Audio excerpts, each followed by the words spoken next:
Okay, pababa. Paano pababa? Okay. Op, op. Very good. Next, letter B. Oops, dahan-dahan, dahan-dahan.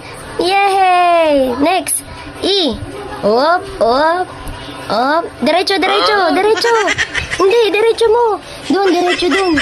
Tama yan, tama. Tama, diretso mo lang. Diretso mo hanggang doon. O, dahan-dahan. Op, op. Next. Oh, very good!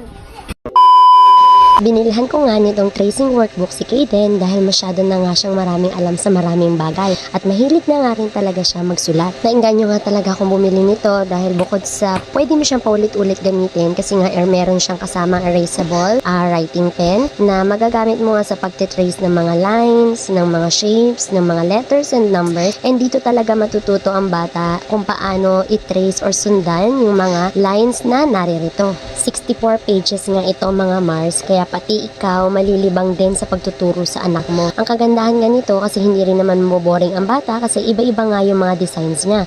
Merong mga animals, may mga fruits, may mga letters and numbers, and then meron ding mga shapes. Nakabox nga ito mga Mars kapag diniliver sa inyo at kita nyo naman na ang dami niyang pansulat. 7 pieces nga itong pansulat na ito at meron nga rin siyang kasamang pambura na kung saan ay pagka sinulatan mo pwede mo siyang ma-erase. So yun yung kagandahan doon na pwede mo siyang gamitin ng paulit-ulit. Meron nga din pala siyang kasamang dalawang ring dahil ito nga yung gagamitin mo para hindi nga mawala itong mga pages niya. So plastic nga lang din ito, then ganito lang din naman kadali idikit para nga magkakasama nga itong mga cards na to. Matigas siya mga Mars, hindi siya as in papel, talagang makintab na masusulatan mo talaga siya. At syempre testing ko nga mga Mars kung talagang meron ngang sulat itong mga pentel pen niya at yun meron nga at nakakabura o diba parang pati ako naaaliw.